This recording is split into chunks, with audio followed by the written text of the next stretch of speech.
ஆண்டவர் இயேசு கிறிஸ்துவில் பிரியமான சகோதர சகோதரிகளே, கிறிஸ்துவின் சமாதானம் உங்களோடு இருப்பதாக. மகிழ்ச்சியின் ஞாயிறாக இந்த ஞாயிறை நாம் கொண்டாடி மகிழ்கிறோம். மெசியாவினுடைய பணிகள்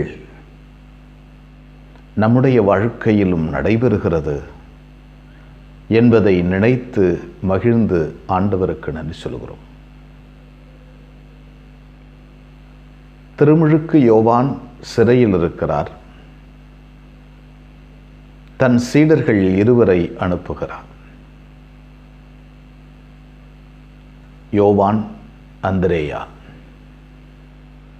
இவர்கள் இருவரும் திருமுழுக்கு யோவானுடைய சீடர்கள். அங்கே அனுப்பி இயேசுவை பற்றி விசாரிக்க சொல்லுகிறார். தாம் எதிர்பார்ப்பதெல்லாம் நடக்கிறதா? மெசியாவினுடைய நாளில் என்ன நடக்க வேண்டும் என்று எசையா இறைவாக்கினர் உரைத்தாரோ அவையெல்லாம் நடக்கின்றனவா? முடவர் நடக்கின்றார்களா? குருடர் பார்வை பெறுகிறார்களா? சிறைப்பட்டவர்கள் விடுதலை பெறுகிறார்களா? இறந்தவர்கள் உயிர் பெற்றெழுகிறார்களா? நோயாளர்கள் எல்லாம் குணப்படுத்தப்படுகிறார்களா? எளியவர்களுக்கு இறைவாக்கு அறிவிக்கப்படுகிறதா? மெசியாவினுடைய காலத்தில் மெசியாவினால் இவையெல்லாம் நடைபெறும். இவை நடைபெறுகின்றனவா இல்லையா? கேட்டெடுப்ப சொல்லுகிறார்.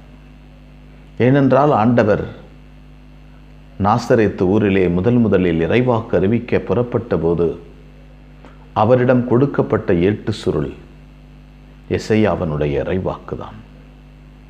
ஆண்டவர் சொன்னார், இன்று இந்த இறைவாக்கு நிறைவேறுகிறது என்று. இப்போது தொடர்ந்து நடைபெறுகிறதா இல்லையா என்பதை திருமுழுக்கு யோவான் உறுதிப்படுத்துகிறார். தன்னுடைய பணிகள் நிறைவேறிவிட்டன. தான் சிறைப்பட்டிருக்கிறோம். இந்த சிறையிலிருந்து வெளிவருவதற்கு வழி இல்லை.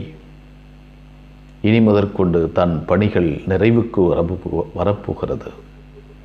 நிறைவுக்கு வரப்போவதற்கு முன்பாக தான் கண்டது கேட்டது அனைத்து உண்மைதானா என்பதை புரிந்து கொள்ள ஆசைப்படுகிறார். எனவே தன் சீடர்கள் வழியாக இவற்றையெல்லாம் நடைபெறுகின்றனவா இல்லையா என்பதை அறிந்து கொள்ள ஆசைப்படுகிறார். ஆண்டவர் இயேசு கிறிஸ்து இவற்றையெல்லாம் சொல்லிவிட்டு, என்னை தயக்கமின்றி ஏற்றுக்கொள்பவர் பேறு பெற்றோர். என்ன ஒரு அழகான வார்த்தை! ஆண்டவர் இன்றும் இந்த வார்த்தையை சொல்லிக் கொண்டே இருக்கிறார்.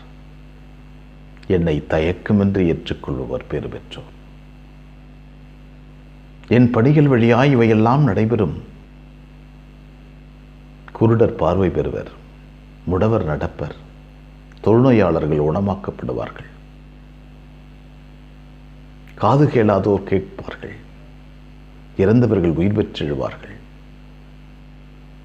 எளியவர்கள் இறைவாக்கு பெற்றுக்கொள்வார்கள். இன்றும் அது நடைபெறுகிறது. எங்கெங்கெல்லாம் இவையெல்லாம் நடைபெறுகின்றனவோ நம் கரங்களால், நம் பணிகளால், நம் வாழ்வினால், நம் செயல்பாட்டினால் இவையெல்லாம் நடைபெறுகின்ற இடங்களில் கிறிஸ்து ஆட்சி செய்கிறார். மெசியாவாக நின்று அவர் பணியை நிறைவேற்றுகிறார். அவரே நின்று போராடுகிறார். அவரே நின்று ஆட்சி செய்கிறார். நாம் எளிய கருவிகளாக அவர் கரத்தில் நின்று போராட வேண்டும், வாழ வேண்டும். எனவே ஆண்டவருக்கு நன்றி சொல்லுவோம். இப்பேற்பட்ட கொடையை கொடுத்த கடவுளுக்கு நன்றி சொல்லுவோம். இன்றும் இந்த வார்த்தைகளை சொல்லிக்கொண்டே இருக்கிறார். என்னை தயக்கமின்றி ஏற்றுக்கொள்வோர் பேறு பெற்றோர். பல தயக்கம், பல்வேறு விதங்களிலே தயக்கம், சந்தேகம். என்னோடு ஆண்டவர் இருக்கிறாரா இல்லையா என்பது தயக்கம், சந்தேகம். இவையெல்லாம் மனிதர்களாகி நமக்கு இருக்கிறது. ஆண்டவர் மீண்டும் மீண்டும் சொல்கிறார், என்னை தயக்கமின்றி ஏற்றுக்கொள்வோர் பேறு பெற்றோர். பேறு பெற்றவருடைய வரிசையில் நாமும் இருக்க கற்றுக்கொள்வோம்.